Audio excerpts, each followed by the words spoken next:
마태복음 26장 69절부터 27장 26절까지의 말씀을 통하여서 너희가 당하라 라는 제목으로 강의 이어가도록 하겠습니다. 오늘 함께 읽은 본문 안에 그 구절들 속에 세 가지의 사건이 등장합니다. 먼저는 베드로가 예수님을 3번 부인하고 닭이 우니 예수님께서 하신 말씀이 생각남에 통곡하는 장면이 등장하고, 두 번째는 유다가 예수님의 정죄당함을 보고 뉘우쳐서 받은 은 30을 종교 지도자들에게 도로 가져다 놓으나 그들이 내가 당하라 라는 소리에 스스로 물러가서 목을 매는 장면이 등장합니다. 마지막 세 번째는 총독 빌라도가 끌려온 예수님을 심문하려고 하나 여의치 않자 아무런 죄도 발견되지 못하자 정치적인 이유로 놓아주지 못하고 예수님을 유대인의 종교 지도자들이 십자가에 못 박히도록 넘겨주는 장면이 등장합니다. 지금까지 마태복음 강해를 해오며 이미 우리가 인지하고 있는 것은 여기 등장하는 모든 사람들이 성경에서 하나님께서 말씀하시는 죄인들이다라는 것입니다. 때문에 그들이 무엇을 선택하고 또 어떤 행동들을 하고 말을 하든지 그것은 모두 제 그것으로 같다라는 점을 꼭 염두에 두어야 하겠습니다. 조금 더 상세히 살펴보도록 하겠습니다. 26장 74절에서 75절. 그가 저주하며 맹세하여 이르되 나는 그 사람을 알지 못하노라 하니 곧 닭이 울더라. 이에 베드로가 예수의 말씀이 닭 울기 전 내가 3번 나를 부인하리라 하심이 생각나서 밖에 나가서 심히 통곡하니라. 여기 베드로의 통곡에는 어떤 의미가 담겨 있는 것일까? 본문에는 그가 예수님의 말씀에 닭 울기 전 내가 3번 나를 부인할 것이다 라고 하신 그 말씀이 생각남에 심히 통곡하였다 라고 기록하고 있습니다. 예수님의 말씀처럼 되었습니다. 그간 베드로는 예수님과 동행하며 수많은 기적과 이적들을 보았습니다. 뿐만 아니라 물 위를 걸어보기도 하였고요. 변환산에서는 이미 오래전에 죽었던 이스라엘의 지도자들을 그의 눈으로 직접 보기도 하였고 변화된 예수님의 모습도 보기도 하였습니다. 무엇보다도 지금처럼 예수님께서 말씀으로 많은 기적과 이적을 행하신 것 또한 목격하였고 또 말씀하신 그것들을 이루어 가시는 것을 수도 없이 경험하였습니다. 자, 그렇다면 지금 통곡하고 있는 베드로는 예수님께서 하신 말씀, 내가 넘겨질 것이고 십자가에서 죽을 것이나 사흘 만에 부활할 것이니 갈릴리에 너희보다 먼저 가 있을 것이다 라고 하신 그 말씀은 떠오르고 있는 것일까? 이 말씀을 떠올리면서 기대를 갖고 소망을 품어야 되는데 그러나 그렇지 않다라는 여기 죄인의 한계, 죄적 차원이 결단코 넘지 못하는 그 안타까움의 한계가 무엇인지 우리는 알 수 있는데 때문에 반대로 하나님께서만 해결해 주셔야 될 문제다. 제 문제는 그것을 발견하게 되죠. 한 번 더 확인하게 되죠. 베드로는요 딱 거기까지만 기억나는 거예요. 생각이 나는 거예요. 너가 나를 3번 부인할 거야. 아니요, 저는 절대 그렇지 않을 거예요. 딱 거기까지. 그래서 베드로는 자신이 한 그 말조차 지킬 수 없었던 자신에 대하여 화가 나고 분이 찬 거예요. 또 예수님께서 잡히실 때 혼비백산하여 도망가였던 다른 제자들처럼 이제 그 끝을 보고 나니, 예수님의 그 끝을 보고 나니 더 이상 소망이 없음을 발견하고 그 절망감에, 그 무력감에 심히 통곡하고 있는 거예요. 그가 하나님에 대해서도, 하나님의 말씀에 대해서도, 더불어서 예수님과 또 그리스도로서의 사역, 그런 것들 일체 알아듣지 못할 수밖에 없는 죄인이다라는 점을 염두에 둔다면 이렇게 보는 게 맞겠죠. 그간 제자들이 보여주었던 모습들이 그러하였고, 그리고 이후에 예수님께서 그들을 다시 찾으시고 부르시기 전까지 그들이 원래 있던 자리로 돌아가 아무것도 하지 못하는 무기력한 모습들을 보여줌에 우리는 그들이 제적 한계 안에 있다라는 것을 알 수 있는 또 다른 증거가 되겠죠. 자, 이제 다음 장면으로 넘어가 보겠습니다. 27장 3절에서 4절. 그때 예수를 판 유다가 그의 정죄됨을 보고 스스로 뉘우쳐 그 은 30을 대제사장과 장로들에게 도로 갖다 주며 이르되 내가 무죄한 피를 팔고 죄를 범하였다 하니 그들이 이르되 그것이 우리에게 무슨 상관이냐 내가 당하라 하거늘. 여기 유다의 고백이 등장합니다. 이 고백은 또 무엇을 의미할까요? 예수님의 죄 없으심, 완전하신 의로움에 대한 인식은 물론 아닐 것입니다. 왜냐하면 그런 거는 알지 못하는 차원이니까. 죄인에게는 알 수 없는 차원이에요. 우리는 성경을 읽어서 익히 이런 표현들을 너무나 잘 알고 있습니다. 흠없는 어린 양이신 예수님, 혹은 죄가 없으신 완전하시고 온전하신 인간이신 예수님, 이런 거 우리는 잘 알지만 지금 죄적 한계 아래 있는 죄인인 유다, 베드로, 종교 지도자들, 빌라도, 그들은 이런 거 모른다고요. 그러면 그가 지금 죄 없다라고 하는 것, 무죄한 피를 팔았다라고 한 건 도대체 어떤 의미일까? 어떤 의미일까요?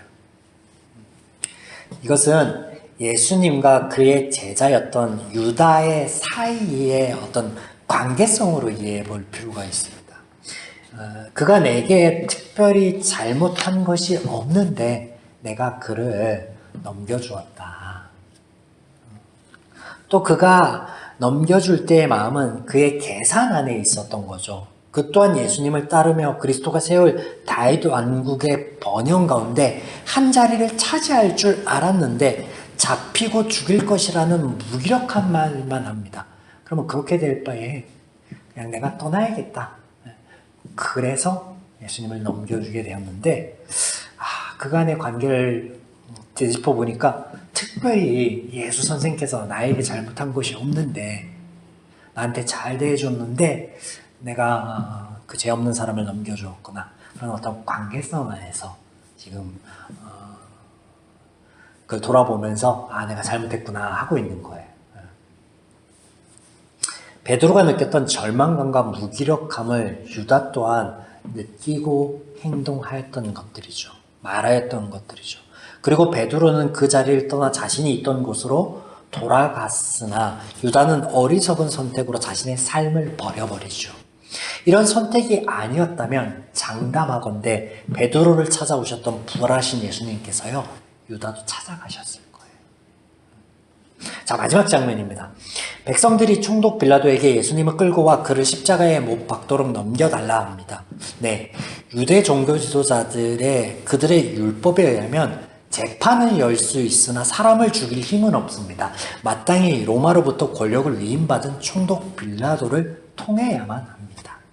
그러나 빌라도는 그들의 논쟁이 종교적인 것일 뿐 예수로부터 어떤 죄도 발견하지 못하고 때문에 명절이 되면 죄인 한 명을 풀어주는 전례가 있으니 너희가 누구를 풀어주기를 원하느냐? 강도를 풀어주기를 원하느냐? 예수를 풀어주기를 원하느냐? 라고 묻죠. 우리나라의 광복절 특사 이런 거죠.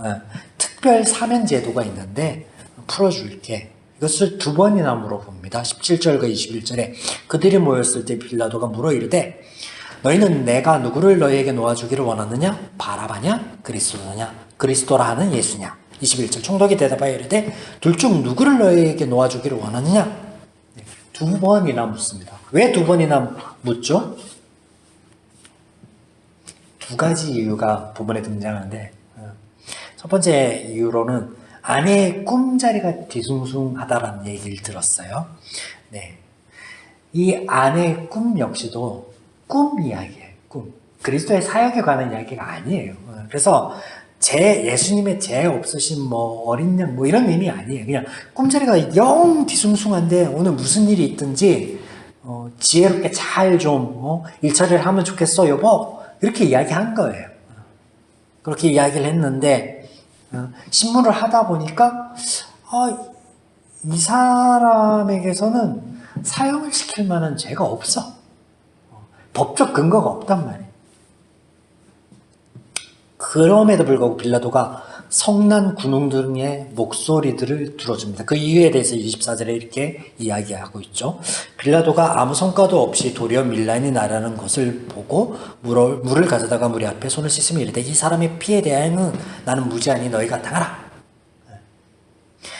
밀란이 일어날 거를 두려워해요. 성난 군중들 때문에 나는 죄가 없으니 너희들 알아서 하거라 하고 넘겨줍니다. 자, 모든 장면들 속에 행동과 말들이요 다르지 않습니다. 그들 죄인들은 언제나처럼 자신의 소견에 옳은 대로 하고 있습니다. 베드로도 그랬고요, 유다도 그랬고 지금 빌라도도 그렇습니다. 소견에 옳은 대로 한다라고 하는 이 말은, 성경의 이 표현은요 이렇게 이해할 수 있겠죠. 내게 이익이 되면 한다. 내 이익을 위해서 움직인다. 맞죠? 맞죠? 베드로의 장면을 제외하면 유다와 빌라도의 장면 속에 동일한 말이 등장하고 있는 것을 우리가 보게 되는데, 여러분 혹시 무엇인지 알아채셨습니까? 4절과 24절에 보면 이렇게 등장합니다. 그것이 우리에게 무슨 상관이냐? 내가 당하라. 이 사람의 피에 대하여 나는 무죄하니 너희가 당하라. 무슨 말이에요? 네 선택의 결과는 내가 당해라입니다. 스스로 유익이 되겠다 여겨서 선택하고 한 일들, 옳게 여겨서 한 일들, 그 일들에 대해서 아주 죄인다운 발언, 네가 선택한 것 그대로 되면 좋겠다. 그들 편에서 옳은 선택을 했으니 옳은 결과들이 올 거라고 여겼겠죠. 하지만 우리는 이것을 통해서 죄가 무엇이고 그리고 우리에게 하나님의 은혜가 무엇인지 분명하게 보여주는 대목으로 이해할 수 있습니다. 무엇입니까? 예수님의 잠잠하심, 천군 천사를 동원하여 할 수 있음에도 불구하고 그러지 않으셨던 분, 그들이 예수님께 신성 모독한다 하지만 정작 하나님과 하나님의 말씀을 부인하는 매 순간의 죄인들이 신성 모독을 하고 있는데 그것을 참아주시는 분, 그 은혜의 하나님께서 죄인들의 그 당할 일들을 당하지 않도록 십자가를 져주시고 계시지 않습니까? 그들이 무슨 말을 하는지 몰라요. 그냥 네가 선택했으니까 당해라 라고 하는데, 맞아요. 그래야 했어야만 했습니다.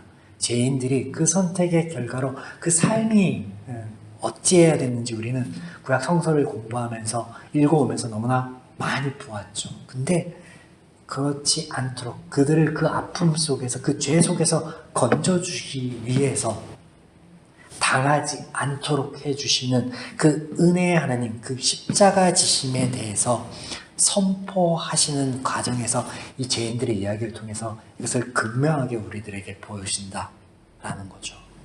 사랑하는 여러분, 오늘 우리의 한계를 말씀 안에서 분명하게 볼 수 있으면 좋겠습니다. 우리 안에 여전히 바울의 고백처럼 죄의 소원과 죄의 소망과 또 하나님의 말씀 안에서의 충동이 있습니다. 그리고 때로는 우리가 엉뚱한 선택들을 할 때도, 엉뚱한 말과 행동들을 할 때가 있어요. 하나님 바라시지 않은데.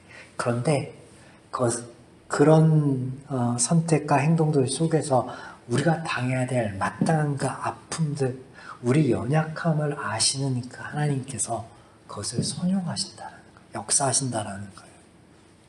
그래서 그 가운데 우리의 의가 아니라 죄인의 의를 내려놓을 수 있고 하나님이 베푸신 은혜가 무엇인지 분별할 수 있어서 우리의 연약한 가운데 그 하나님을 높여드리며 하나님을 의지할 수 있는, 또 그 연약함의 가운데 늘 머물러 있는 것이 아니라 이 말씀 안에서 또 그렇게 만나가는 삶의 자리에서 하나님의 은혜로 인해서 성장하고 성숙할 수 있는 그리스도의 장성한 분량으로 자라나는 저와 여러분의 길을 주님의 이름으로 축원드립니다.